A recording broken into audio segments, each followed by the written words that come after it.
L'agression, l'évolution de la situation, selon lui, le gouvernement socialiste français a fait un effort considérable dans son appui au Tchad.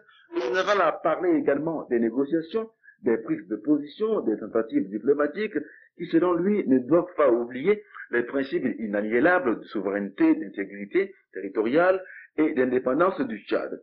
Le président de la République, M. Chenabré, est un homme d'État. Autant de points évoqués par le général que je vous invite à suivre. Notre invité parle d'abord du poste de Tekrour, un des cadres qui l'ont le plus marqué dans l'histoire du Tchad. Je vous rappelle que l'interview a été réalisée de commun accord avec l'agence tchadienne de presse et Radio Tchad. Le poste de Tekrour, je suis arrivé quand juste on venait de l'achever, il a été créé seulement en 34, et il faut que, 34-35, et il faut que je vous apporte quelques précisions. Pour ce poste de Tekrour, c'est le plus au nord de tous nos postes. Alors que nous étions depuis longtemps à Bardaï, depuis longtemps à Ouzou, même en 29, nous étions depuis longtemps au Nyanga-Kébir, on a fait ce petit poste, et pourquoi? On a fait ce petit poste parce que les Italiens, à l'époque de Mussolini, venaient aussi bas que possible vers la frontière et rentraient dans le Tchad. Et pour bien leur marquer qu'il y avait des limites à ne pas dépasser, on est allé faire ce poste qui n'a été fait que pour ça, pour leur dire, halte là, ne descends pas là, vous êtes ici en territoire français. Et ce poste allait faire partie, après, de ce qu'on appelle la bande d'Aouzou. Mais si je vous dis cela, c'est parce que les visées de l'Italie à cette époque, les visées de Mussolini, dans le fond, le Kadhafi d'aujourd'hui, c'est le Mussolini d'autrefois. Eh bien, Mussolini tendait à descendre au maximum vers le Tchad, et que Tekrour a été la première barrière qu'on lui ait opposée. Et c'est ce poste que j'ai connu. Dans un poste comme ça, vous le voyez, ça fait peut-être 40 mètres de long, 25 mètres de large, vous aviez une cloison au milieu, d'un côté 24 tirailleurs, de l'autre côté moi et un sous-officier, et la radio, et les magasins pour les vivre. C'était une vie extraordinaire de vivre dans ces coins. Et on a été obligé de le faire à cause des prétentions de Mussolini. Et c'est le même problème aujourd'hui que vous avez, la défense du Tchad, elle se fait tout au nord, et elle se fait pas au Centrafrique. Justement, mon général, avant d'en arriver donc à l'actualité, nous avons donc notre confrère de l'APP, le confrère Diallo, qui a une question à vous poser, mon général. Mon général, vous avez servi entre 1935 et 1937 à Ouzou. Pouvez-vous nous dire quelques mots sur votre séjour à l'époque et surtout sur l'importance que représente à vos yeux cette zone? Bon, c'est une petite erreur, mais qui est tellement mineure. J'ai été aux confins nord du Tchad de 35 à fin 38.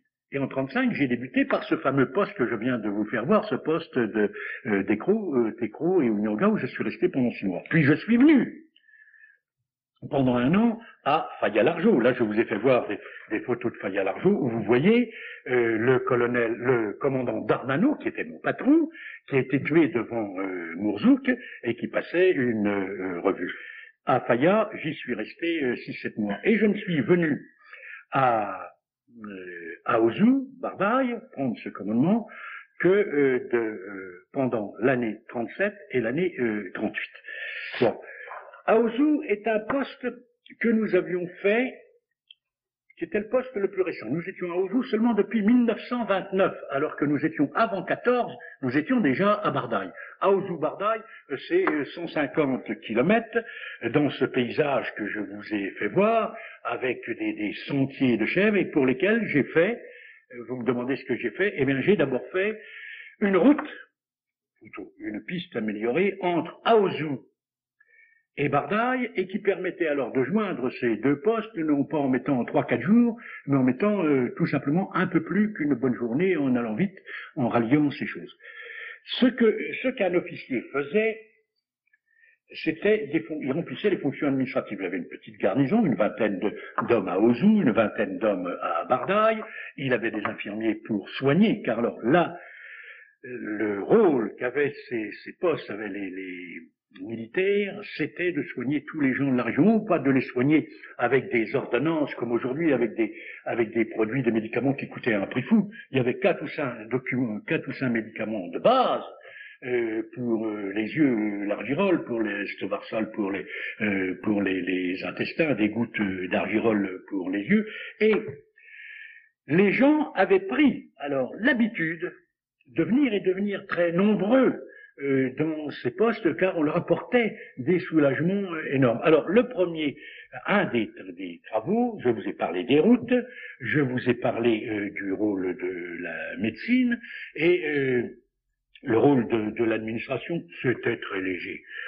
Avec une administration de 14 officiers pour un territoire grand comme la France, où il n'y a pas un civil, il n'y a pas une femme, il n'y a pas un percepteur, il n'y a pas un insulteur, c'est aux militaires à faire toutes ces fonctions, et par conséquent, on ne peut pas dire que c'est là du colonialisme et qu'on pèse sur les gens, qu'on les gêne. Nous respections toutes les habitudes, toutes les libertés, toutes les traditions. Nous faisions tout au plus du recensement. Et dans la région d'Aouzou, j'étais venu pour faire en particulier le recensement des hommes, des bourricots, des chèvres et des chameaux. Il n'y a pas autre chose. Recensement avec toutes les familles pour pouvoir en dresser un inventaire susceptible d'être remis aux Italiens pour le cas où ils seraient venus, puisque pendant longtemps, les accords de la bande d'Aouzou étaient envisagés.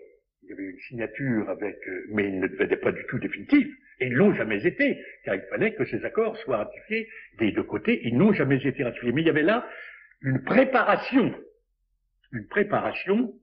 de la cession de cette fameuse bande d'Aouzou. Et alors, je veux répondre à votre question, car dans le fond, c'est ça qui est l'essentiel. Oh, j'allais vous oublier la chose essentielle. Essentielle du rôle que j'ai tenu, c'est la justice.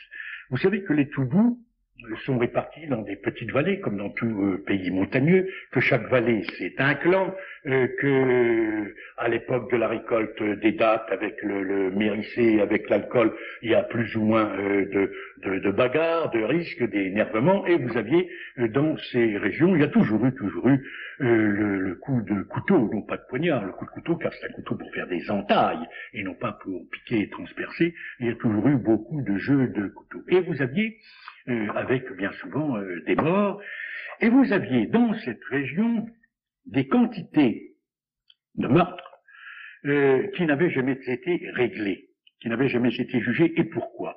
C'est que le Toubou, le Tibesti, le Toubou a une règle, un code d'honneur, et que ce code d'honneur repose sur la dia. Vous allez voir comme c'est important, car ça va nous permettre d'arriver au caractère de Goukouni, cette histoire de dia. La dia, c'est le paiement par le sang, la réparation par le sang d'un affront qui vous a été causé. Or, la dia était fixée par le Coran, et les peines qui étaient par conséquent, les réparations plus exactement, qui étaient exigées de par le Coran, de par le Derdéchaï. Le Derdéchaï était le grand Derdé de cette région. C'était un homme qui avait une centaine d'années, 105, 98 personnes, vous savez, c'était un homme aveugle, avec une tête énorme, qui avait connu l'occupation turque, et c'était un véritable puits de science. J'ai appris beaucoup au contact d'un homme qui était éminemment un très grand monsieur. Et alors, nous avions entrepris de régler ces vieux madloums, cette vieille palabre d'autrefois, parce que tant, c'est comme pour les Corses qui prennent le maquis et la vendetta, tant que le prix du sang n'a pas été versé, c'est le devoir de la famille qui a eu un assassiné de continuer à se venger, et par conséquent, ça fait des meurtres en chaîne et ça n'est jamais terminé. Alors nous avions pris la résolution avec le Derdé de condamner les gens suivants. C'est lui qui faisait. C'est lui. Ce n'était pas du collège. C'est le Derdéchaï qui réglait selon la coutume et de par lui-même qui réglait en disant voilà ce qu'il doit payer. Mais il faisait avec des gens qu'il avait autour de lui, il essayait de faire l'inventaire exact des biens du meurtrier ou de sa famille, de sorte qu'il il réduisait la peine, au lieu de faire une peine de 10 chameaux. Personne n'avait 10 chameaux, même avec sa famille. Les gens ont un chameau, bien souvent, des fois ils ont un chameau à plusieurs, des dattiers, vous aviez plusieurs possesseurs par les héritages, plusieurs personnes sur un seul dattier. Par conséquent, il essayait d'avoir une estimation de la vraie fortune des gens et de ramener à une condamnation qui pouvait être exécutée. Et, comme militaire, j'étais là pour veiller à ce que ce soit exécuté. Cette méthode a été telle que nous avons vu arriver des gens qui étaient dans le maquis depuis 20 ans et qui revenaient et qui demandaient à ce que le Derdé et moi-même nous le jugions. C'est une des choses les plus importantes et qu'il fallait dire parce qu'elle a trait en même temps à ce caractère du Toubou qu'a conservé en totalité, je m'en aperçois, le Goukouni qui est resté comme ça, la vengeance, alors que Hissène Habré, qui est des mêmes origines, lui s'est élevé à quitter cet État spécifiquement Toubou et s'est élevé à la hauteur d'un chef d'État. Et c'est absolument, c'est une chose qu'il est impératif de signaler. Voilà, mon général, justement, si je comprends bien, c'est pour dire que entre ce qui s'est passé avant, donc, et les coutumes strictes et notre ère, il faudrait bien qu'il y ait une élévation d'esprit, une élévation aussi d'idées, et ce que personnifie en ce moment, donc, le président Hissène Habré. Justement, mon général, nous allons en venir à ce que je voudrais vous poser comme question. Et quand vous étiez venu donc au Tchad, vous étiez dans les troupes coloniales, oui. Qu'est-ce que le général que vous êtes aujourd'hui et qui n'était pas quand il était encore soldat, qu'est-ce que vous pensiez en ce moment-là du Tchad, de la géopolitique, de ce que représentait le Tchad sur le plan politique, sur le plan militaire, votre mission et les contacts que vous aviez avec les populations de cette partie du Tchad que vous avez donc eu à fréquenter? Qu'est-ce que vous aviez comme idée en ce moment-là quand vous étiez arrivé? Aussi, est-ce que vous étiez naïf? Est-ce que les réalités, vous les avez déjà sondées, vous les avez déjà appréhendées? Et à la lumière des réalités aujourd'hui, qu'est-ce que le général nous dirait?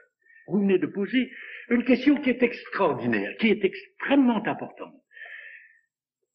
Le Tchad, pour le jeune officier que j'étais, je dois l'avouer, j'étais dans ce qu'on appelle les majors de promotion. Je n'avais vécu à l'école militaire que dans cette perspective, aller un jour au Tchad. Le Tchad représentait, pour les jeunes officiers de l'infanterie coloniale, bien entendu, le territoire le plus extraordinaire. Le Tchad avait une auréole qu'aucun autre territoire n'avait. Et il fallait être fils de général, il fallait être extrêmement bien placé, ou dans ce qu'on appelle les majors de promotion, pour avoir la possibilité d'être envoyé. C'est une promotion de choix. Et j'ai voulu, pendant des années, j'ai tout fait pour pouvoir venir au Tchad. J'avais servi sous les ordres d'un colonel qui avait autrefois, c'est pour ça que j'étais venu dans son régiment, pour être pistonné par lui, et qui avait été autrefois un des officiers, après 1900, de la campagne des campagnes qui avaient été faites. Et ce tranchant, ce militaire extraordinaire, ce patron de groupe nomade qui avait eu le commandement de la Mauritanie, c'est lui qui m'a pistonné, qui m'a dit, j'avance, vous irez au Tchad, je ferai tout pour que vous alliez au Tchad.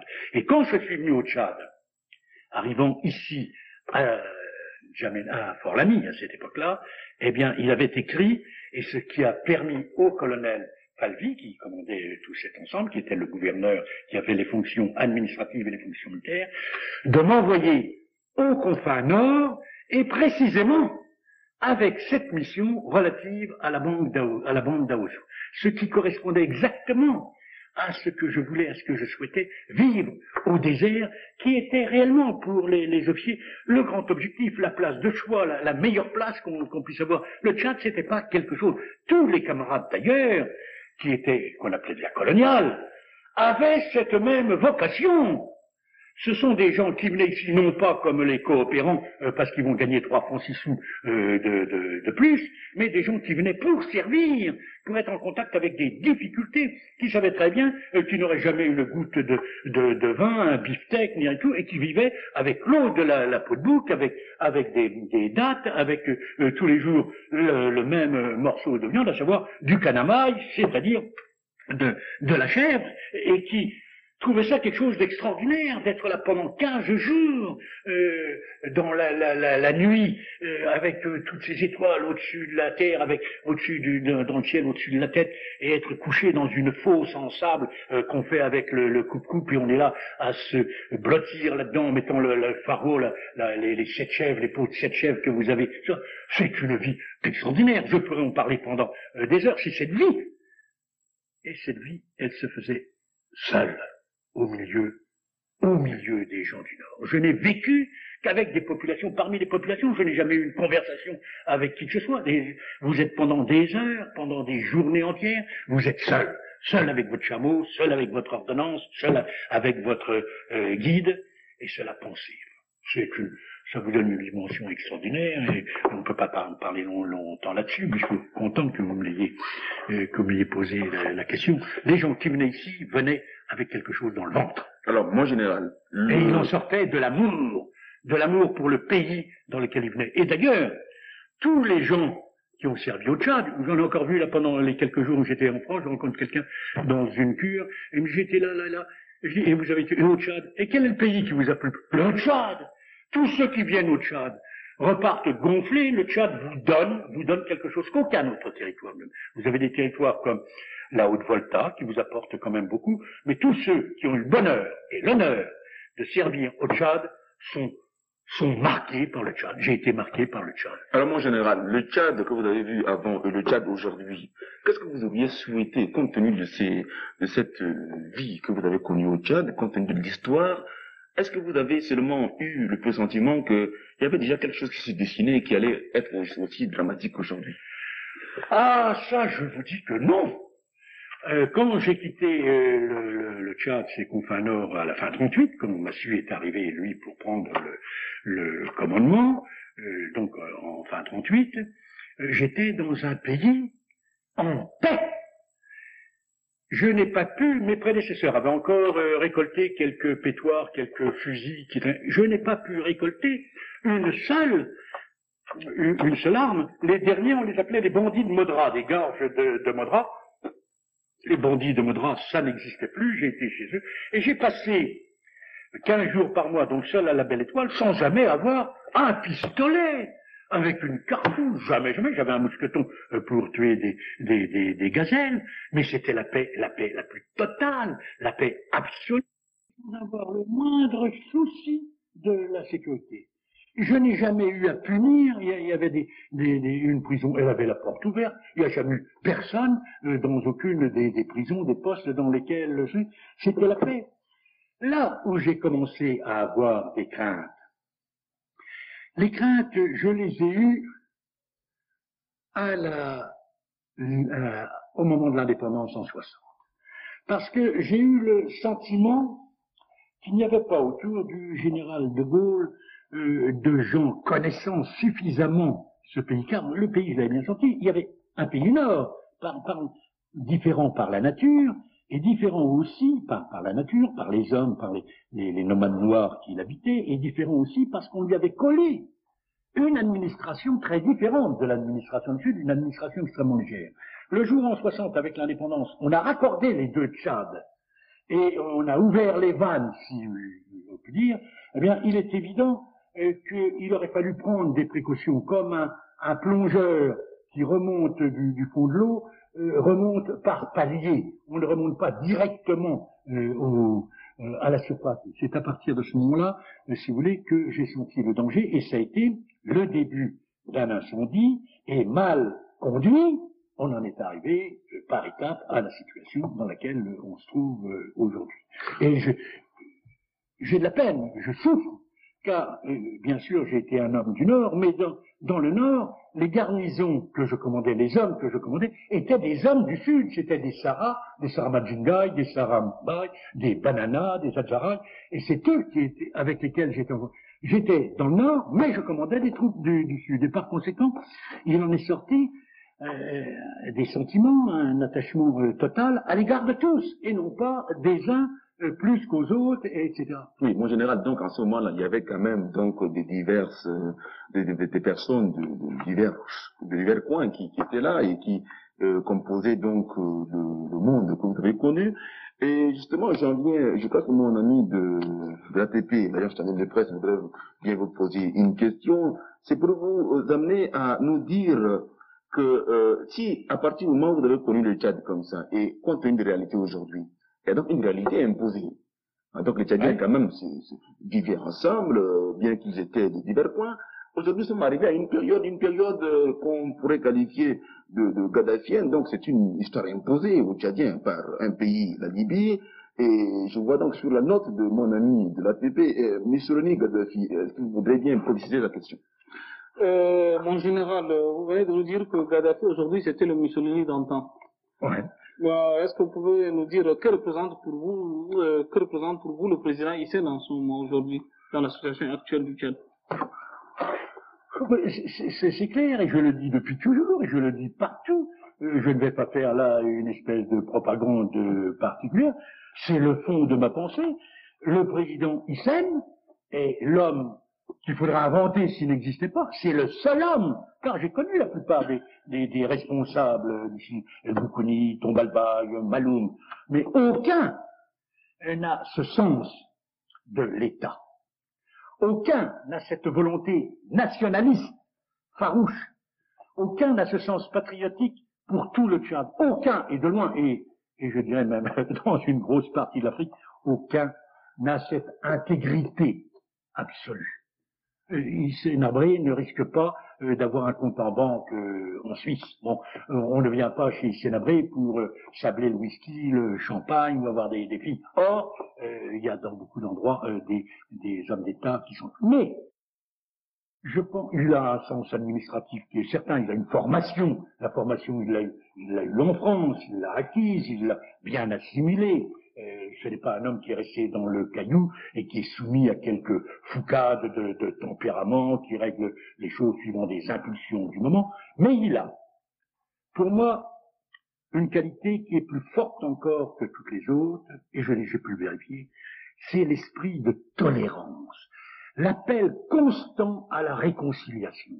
Il l'a dit non pas une fois, je sortirai les papiers, mais vous les avez, et puis tous les Tchadiens qui m'entendent le savent très bien. Et il a dit à Goukouni, à Diogo, à Kanougué, qui au lieu d'être auprès de lui se trimballent dans les pays qui sont ennemis du Tchad, le Bénin avec Kérékou, je connais bien les positions de Kérékou contre le Tchad, qui se balade en Libye, ça n'est pas la place, ça n'était pas la place de ces hommes qui sont quand même des Tchadiens et des bons, ils ont fait certaines choses, ils devaient être auprès d'Hissène Habré pour travailler à son œuvre de réhabilitation. Et Hissène Habré les a appelés. Avec Hissène Habré, il n'y a pas de gens dans les prisons, ce n'est pas la revanche. Hissène Habré, j'ai souvent employé l'expression, et je crois que c'est là son sens. Hissène Habré, il y a un mélange chez lui de caractère, d'intransigeance, de patriotisme chatouilleux, qui me rappelle assez le général de Gaulle, auprès duquel j'ai servi et que j'ai admiré. Et puis il y a aussi un peu, il devrait y avoir du Henri IV, c'est-à-dire cet appel constant à la réconciliation. Et je crois que c'est là l'ensemble des raisons qui font que j'aime beaucoup, je passe sur son intelligence, sur la façon d'expliquer, de prendre un problème, de suivre les idées. Il a tout un tas de qualités qui sont des qualités d'hommes d'État, et d'ailleurs qui sont appréciées de beaucoup d'hommes d'État que je connais. Je suis en Guinée extrêmement souvent, je suis vice-président de l'amitié France-Guinée, j'ai été député de la Guinée, je téléphone au président Sékou Touré à toute occasion, et je sais en quelle estime lui, Abdou Diouf, les ministres des Affaires étrangères de ces deux pays, du Togo, ont le président Hissène Habré en estime. Le président Hissène Habré a une grande dimension. Il faut qu'elle soit connue, il faut s'employer à le dire, et si je suis derrière lui, et totalement, sans aucune restriction, c'est parce que j'ai connu les autres, et qu'aucun, à beaucoup près, n'avait des qualités semblables. Je m'excuse je prends Goukouni. Goukouni, le fait qu'il soit un homme de ces pays dont je parlais, ces Tarso, Yébibou, Tarso, de cet Émikoussi, du Trouonatrou, du Toussidé, de toutes ces choses qui sont des cratères de ce bonhomme qui ont été ma vie à une certaine époque. Le fait que Hissène Habré, que Goukouni ait été de cette région, j'ai eu beaucoup de sympathie pour lui, mais quand j'apprends que Goukouni, avant d'entrer dans N'Djamena, donne à ses troupes liberté de pillage. Pendant 3 jours, vous faites ce que vous voulez. Mais qu'est-ce que c'est que ça? C'est pas un homme d'État. On vole tout. Aujourd'hui, je viens de passer. Je ne vois plus aujourd'hui en ville aucun soldat armé. Et la personne qui m'a amené en voiture me dit, mais non, il n'y en a plus un seul. Il a suffi d'un ordre du président Hissène Habré, terminé, plus d'hommes qui se baladent. C'est un chef. C'est un chef qui se fait respecter. Voilà les raisons pour lesquelles je suis derrière lui. Mon général, vous étiez militaire, vous n'êtes plus donc actif, mais vous êtes donc citoyen français. Les troupes françaises sont maintenant sur le terrain au Tchad et elles se sont déployées à Salal, à Arada, tout à côté de la ligne dite rouge. Mais les paras français ne se sont toujours pas illustrés concrètement sur le champ de bataille. Mon général, je m'en vais vous poser une question. Vous avez déploré déjà le retard dans l'arrivée des Français dans la première interview que vous avez accordée à Radio Tchad. Et est-ce que vous auriez quelque chose à dire sur le fait que les Français ne sont toujours pas présents, donc je voudrais parler donc de l'action sur le terrain pour répondre aux actes d'agression de Kadhafi. Est-ce que l'attente du gouvernement tchadien vis-à-vis des Français, cette attente qui n'est pas toujours honorée, aurait quelque chose des sentiments au niveau du général qui connaît le Tchad, au niveau donc du citoyen français qui aime le Tchad que vous êtes? Je comprends très très bien le sens de votre question. Je comprends votre anxiété qui est l'anxiété, l'angoisse de beaucoup de Tchadiens. Mais avant d'y répondre en détail, c'est toujours délicat de parler de problèmes militaires quand on est un général, quand on a été, plus souvent quand on l'a été, quand on a eu aussi la responsabilité d'être président de la commission de la défense de l'Assemblée de l'Union française. On ne peut pas étaler ces problèmes comme ça partout, faire de l'action sur les places publiques. Je voudrais avant d'y répondre, et je vais y répondre, ce n'est pas du tout que je cherche à m'esquiver, je voudrais faire une remarque. Eh bien, c'est que l'effort militaire fait actuellement par le gouvernement français est un effort colossal. On peut regretter quand même qu'il n'ait pas été précédé très vite d'une réponse à l'appel qui était fait par le président Hissène Habré, quand il était enfermé dans Faya, qu'il savait qu'il avait à droite, à gauche, tant de blindés, tant de camions, tant de ceci, et qu'il savait très bien que si l'aviation était venue les bombarder, l'affaire était réglée. Je le crois, autant je pense que l'effort militaire est remarquable, et autant je dois dire que tout le monde doit être reconnaissant à un gouvernement d'oser braver l'impopularité, car tout de même ce gouvernement, il a aussi en France, il y a des communistes dans son gouvernement, et personne d'ailleurs ne critique. C'est donc extrêmement courageux de le faire. C'est une faute, je le maintiens avec la même force, de ne pas avoir fait plus tôt ce qui devait être fait, et qui aurait fait vraisemblablement l'économie de cette véritable armada qui est venue ici sur place. Ceci étant dit, la question qui se pose, et qui m'a été posée dès que je suis revenu en France il y a 3 semaines. Bon, cette armée, pourquoi faire? On est bien d'accord, il y a maintenant sur le terrain des troupes importantes, et des troupes qui sont animées, et je l'ai vu par renseignement en parlant avec certains, qui sont animées, non pas d'un esprit de peur, et rentrons chez nous bientôt l'acquis, c'est pas le cas. Ce sont des gens qui sont venus ici en mission, ils ne sont pas venus ici pour faire du tricot, du jardinage, ils sont venus ici pour se battre si on leur demande. Bon. Mais ils occupent un certain nombre de postes sur le terrain, qui se trouvent être tous en dessous de cette ligne qui indiquait autrefois les confins nord du Tchad. Alors on a l'air de dire, dans les confins nord, nous n'y sommes pas. Par conséquent, liberté de manœuvre pour les gens de Kadhafi, mais au-dessous de cette ligne, si vous voulez, on vous tape dessus, et je suis certain que les troupes françaises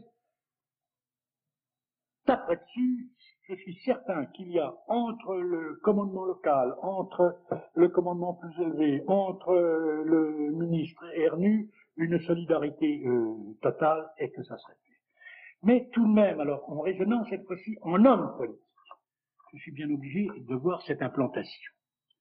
Et de me dire, mais de me poser des questions, et cette implantation, si elle cachait en fait une idée d'abandon du Nord, en disant le Sud, on vient de bien marquer que là, il ne faut pas le dépasser. Ce serait alors là quelque chose d'inquiétant.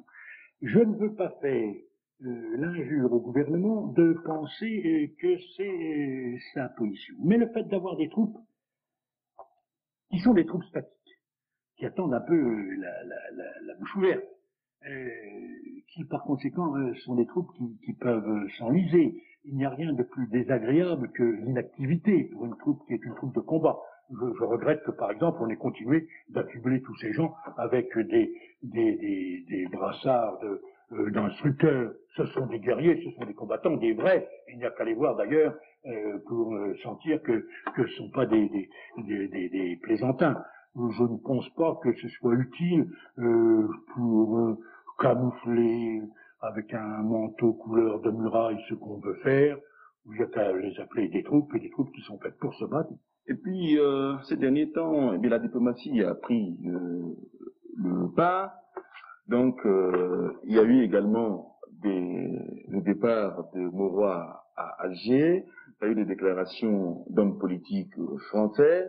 Voilà, on parle de négociation, on parle de la diplomatie qui pourrait arranger le problème. Vous n'êtes pas un homme politique, mais vous avez donc écouté, vous avez suivi le problème du Tchad, vous le suivez. Qu'est-ce que vous en pensez?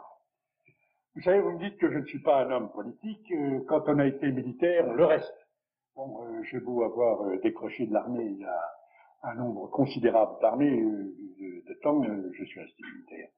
De la politique, j'en ai fait suffisamment, puisque j'ai été un des fondateurs de l'UDSR avec Mitterrand, puisque j'ai été député de la Guinée, j'étais à la première consultative aussi, que j'ai été pendant 6 ans à l'Assemblée de l'Union française, j'ai été pendant 20 ans maire conseiller général de ma commune.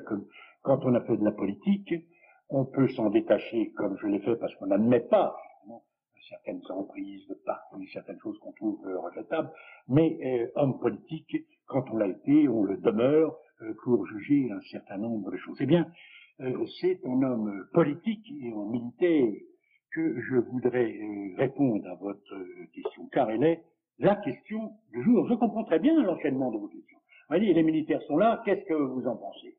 Je vous réponds. Et vous me dites, eh ben maintenant les militaires sont là, on parle de négociations, parlez-nous des négociations. Et c'est aux négociations, je veux répondre en détail. J'étais sur le point, au moment où je quittais Paris, j'étais resté 24 heures, j'aurais remis à un journal quelconque un article que j'étais en train de griffonner très rapidement, et qui s'intitulait « Les négociations, oui, mais ». Vous connaissez la fameuse phrase de Giscard au sujet de De Gaulle, le « oui, mais », qui est passé dans la légende. Négociation, oui, mais. Il est normal qu'on mette un dispositif militaire sur place et qu'on juge préférable d'obtenir une solution de paix. C'est la paix qu'il faut chercher, c'est la paix qui doit être toujours l'objectif. Et qu'on mette un dispositif, qu'on veuille avoir la paix par l'action diplomatique. Et alors, on a lancé, depuis un certain temps, le mot négociation. Le mot négociation, il est sur toutes les lèvres. Il figure dans tous les articles de presse. Vous avez des gens qui sillonnent le monde entier, et l'Afrique en particulier, pour vanter la négociation. C'est le remède miracle, on n'y avait pas pensé avant, alors qu'il y avait le grec qu'on laissait, et puis maintenant on découvre la négociation. Il y a des envoyés personnels, des envoyés spéciaux, qui sont doute un peu partout. Le Premier ministre Mauroy, il y a 4 jours à la télévision en France, dit je pars en Algérie et je vais poser le problème à Chadli.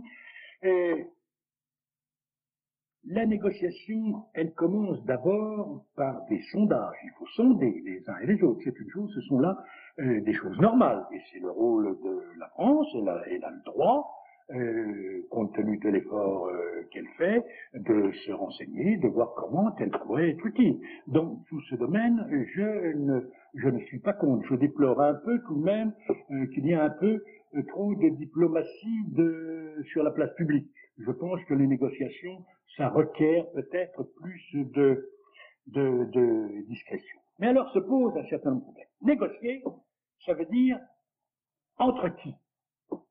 Il y a un pays agresseur, c'est la Libye. Il y a un pays agressé, c'est le Tchad. Il y a un chef d'État agressé, c'est Hissène Habré. Il y a un chef d'État agresseur, c'est Kadhafi. C'est entre les deux que doit avoir la négociation. Ça passe pas par l'extérieur. Or, qu'est-ce que veut Kadhafi? Il n'a pas besoin d'aller de rendre visite à Tripoli pour savoir ce qu'il veut. Kadhafi veut la bande d'Aouzou, la garder. Il veut, si possible, garder le maximum de ce qu'il vient de prendre, à la rigueur, prendre un petit peu de la monnaie des billets qu'il vient de vous barboter. Et puis, mon Dieu, ça s'il peut aller plus loin, il sait très bien que Hissène Habré est son véritable adversaire.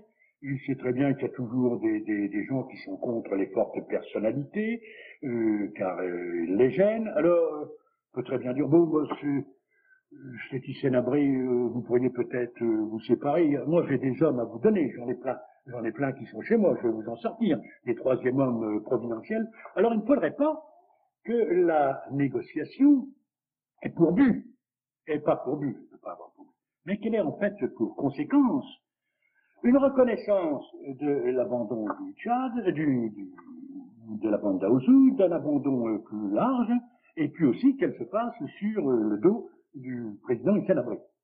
Si la négociation devait avoir pour conséquence une reconnaissance de terrain à la Libye et une diminution de l'autorité du président Hissène Habré, je dis que cette négociation serait alors une catastrophe.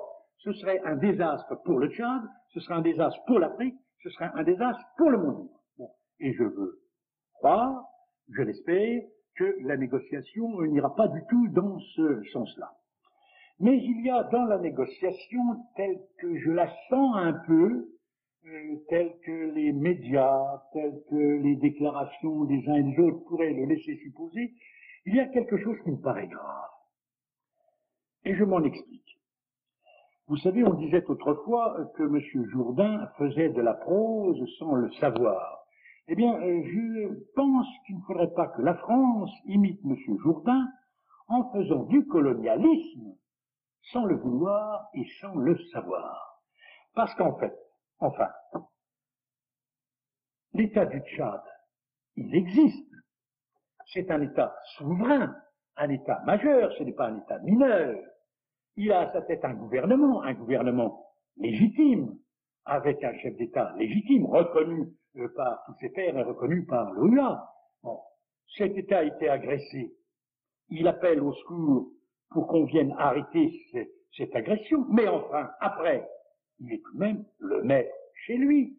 Alors, quand on voit se dessiner sur le terrain cette mise en place de force, quand on vous parle de partition, un autre jour de fédération, quand on pense à cela, à un troisième homme qui serait là, ce sont des choses qui sont désirables. Ce n'est pas